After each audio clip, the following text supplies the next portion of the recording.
Hey guys, Solomon here. Hope you're having a great day. Today's video, I'm going to be giving you an exercise which is meant to help you in two areas of your chess. First off, gaining some vision for your pieces. With this, I kind of compare it to life, right? In life, I put a lot of value in living today, right? Be in the present. But at the same time, don't just think about today, but think about, okay, where do I want to be in 5 years? Where do I want to be in 10 years? How can I put myself in the best situation possible to succeed? Where would the best place for me be in 5 or 10 years? Well, it kind of goes with the chess pieces as well. Okay, as silly as that sounds, I don't want to just think, okay, where can my knight move right now? I want to think, where do I want my knight to be in 5 moves? Where do I want my knight to be in 10 moves? Where's the optimal place for this knight to be in its most aggressive and active spot, right? So that's the first thing it's going to help you with. The second thing is kind of just understanding checkmate patterns, the different checkmate patterns that exist, and also giving you some creativity in the checkmates that you create, right? What we're going to do here is kind of just place black pieces or white pieces if you're using the black pieces to checkmate all over the board, okay, or wherever on the board. Like in this case, obviously we're putting an emphasis on the king. You got to have a king on the board to checkmate it, but okay, I put my king in the center here, put 2 pawns. What are the different ways that I can checkmate this king, right? Well, I think one of the easiest is just to put a queen on e5 and a bishop supporting the queen. Notice it doesn't make a lot of sense for a queen to be checking the king from this direction because the king already can't move to the king's side of the board, right? Like for example, like a position like this just doesn't make much sense if we're trying to checkmate the king because we're taking away squares that are already taken away by the king's own pawns, right? We want to take away these squares from the king, and that's why we drop a queen on e5 as well as a bishop on h2. Another checkmate that you can form with just these 2 pieces is a queen on e6 and a bishop on e3. Again, both of these light squares are taken away. The dark squares are taken away from the bishop, and d5 and f5 are taken away from the queen, as well as e5. This king is simply checkmated, right? Let's set up another position. What other kind of looks can we get here, right? Well, let's put a king on g8. Let's just get a castle position and kind of just move the pawns one at a time, right? In this case, let's play this move g6. How can we checkmate the king? Well, if I give you a knight and a bishop, how can you do it, right? Pause the video and try to figure it out if you want to. The key here is to use the bishop to really attack both g7 and h8, right? And you could put the bishop on f6. You could even put the bishop all the way back on a1. The key is to use the bishop on the dark squares and not to put the knight on f6, right, to check the king, because then the bishop's kind of blocked by the knight, but instead to put the knight on e7 or the knight on h6. In either case, here we have a checkmate, right? This drill is not about, okay, well, I'm putting the pieces in a place where then I can move in a checkmate. No, this exact position needs to be a checkmate.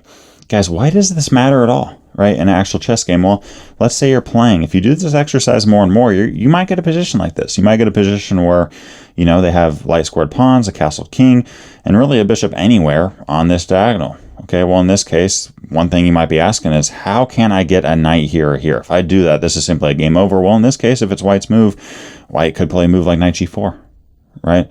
Even if, I mean, let's just say we got a rook here and a queen on a4, right? And a pawn on c5, right? Let's say, you know, and let's just say, of course, that this rook's defended. Obviously, there's a lot going on here. I'm just saying, what happens if a rook slides over and attacks the queen? Well, what if we don't care? What if we're going to play this move knight g4, right? The whole idea being that if you take our queen, we simply have a mate here, right? Let's do another one. What about this position, in which case the king is in the corner of the board with, say, let's just put a knight, okay? How can we checkmate this king? Okay, there's 2 ways that you can do this drill. One of them is to have a player that's more advanced than you are, kind of just set a position like this with a king and a few pieces, and then hand you your pieces of your own and say, look, these are the pieces you need. Where do you put them to win, right? That's one way to do it. Another way to do it is just to put the black pieces here and just try to think through every single kind of checkmate that you can think through, right? What's possible here, right? What is possible? For example, if we have a bishop and a knight, I mean, this is one of the checkmates that you can do, right? Just use a bishop to take away the square, have a knight on c7. Here's another checkmate that you can do, right?